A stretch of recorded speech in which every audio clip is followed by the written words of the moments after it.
So this is the reference photo for a portrait of an eastern garter snake. The eastern garter snake is often miscalled the garden snake. You will find them in your garden, but they're named for garters because they have the long stripes along their back, and garters were more popular when they were naming snakes, I guess. Garter snakes are often found in gardens because they eat a lot of things that would like your garden. So some of the pests they would eat, like small mice and rodents, but they also eat some of the frogs and toads that would eat your garden, the insects that would eat your garden. And they eat the earthworms that most gardeners like for turning the soil.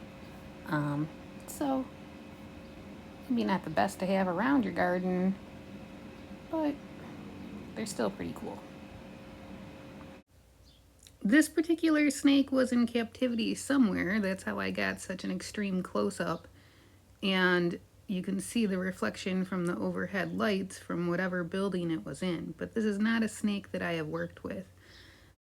As the eastern garter snake is a very, very common snake in Michigan, particularly around here, and they're a generalist, so they are found in a lot of different habitats. I have had the pleasure of working with several of them over the years and have raised as a head start 2 litters of snakes that were born at the nature centers that I worked at. Garter snakes do give live birth. They are ovoviviparous, which means they give a live birth, and they'll have usually around 10 babies at a time.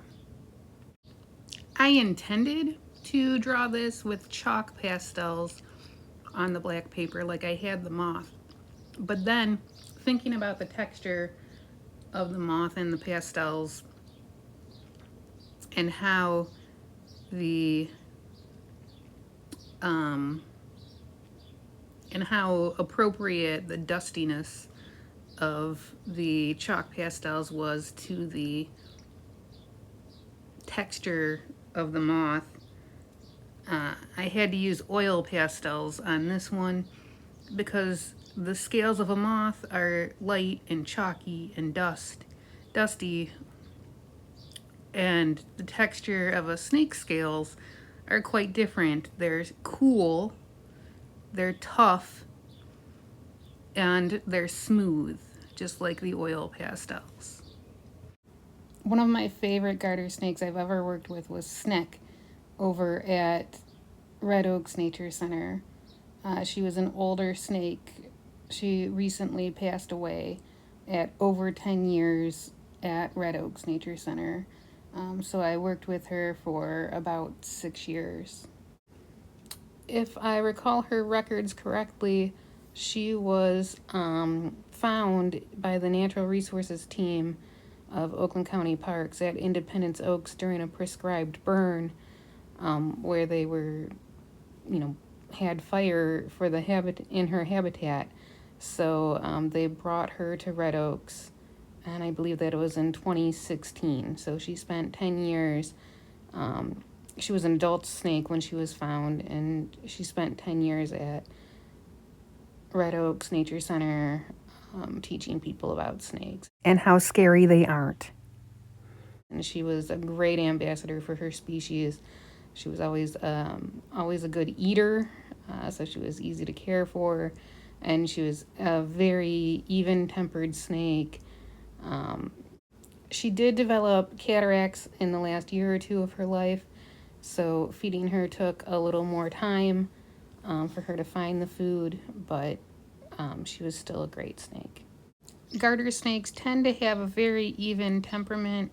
They don't often bite, in my experience, and if you really irritate them, they might musk on you. Again, I've only been musked on once by a baby that was a little stressed out because I tried to get it to eat, but it's a bad smell.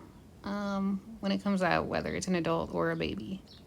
When handling any snake, the important thing to make them more comfortable is to come from below if you can and kind of scoop them up when you're picking them up, and to keep your hands open and flat, like a tree branch, rather than trying to grab them like a bird's talons.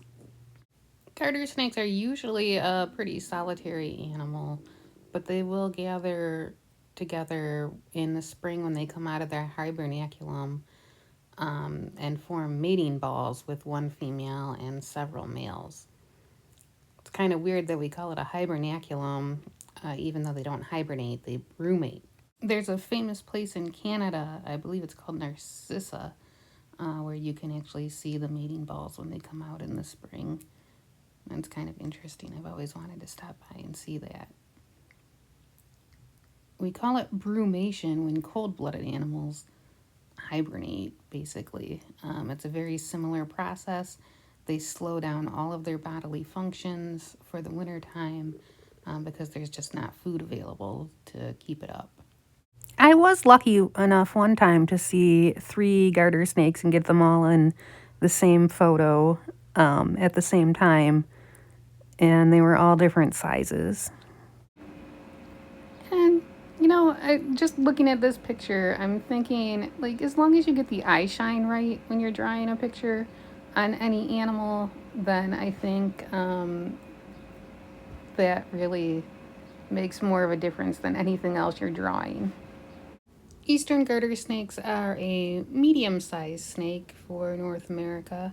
The females can reach up to 4 feet, but more often they stop at around 3 feet long. And the males generally are smaller, so they'll be about maybe 2.5 feet for the males.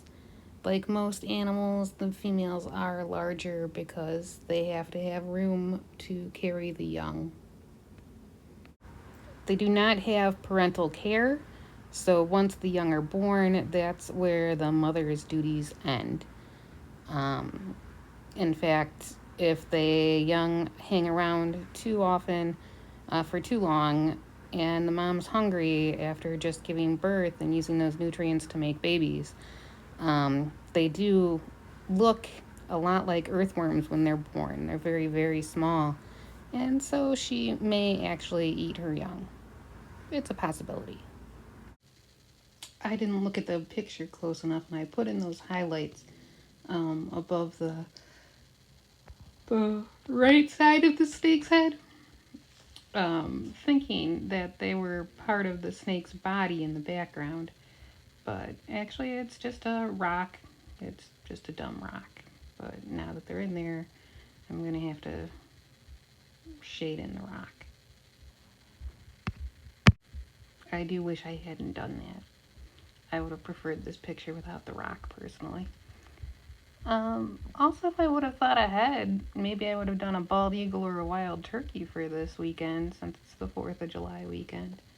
And that would have been kind of thematic. But snakes are also appropriate because they're my favorite type of firework.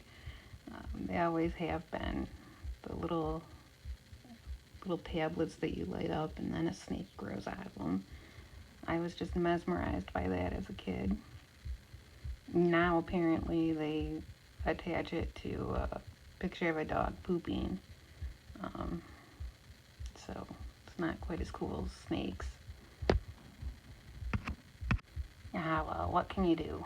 So here's the final result of the portrait of a snake. But wait, there's more! Since I only wanted to do one Eastern garter snake video, I also did this colored sketch. I only videoed the sketch of the snake, and then you'll see at the end when I put all the leaves and all that mishmash background in. Just as a little bonus footage of a full Eastern garter snake, so you can get an idea of what their body looks like. If you haven't seen one before, which most people probably have, but still, here you go. So if I have to guess which one I've seen, usually I just guess that it's a garter snake and count it as a garter snake, because they are more common and they're more of a generalist, and that's why they're more common. They'll eat more different foods. The northern ribbon snake is more likely to be in aquatic or semi-aquatic environments, as they eat mostly fish and amphibians. Now, this picture was taken at Dinosaur Hill Nature Preserve, and some of the leaves I have put in here, and I will put in here. Some of the bigger ones that you can see in the picture are from a white oak, from red maples, and there's a lot of leaves from cottonwoods. And I know that those trees are around the area where this was taken, near the creek.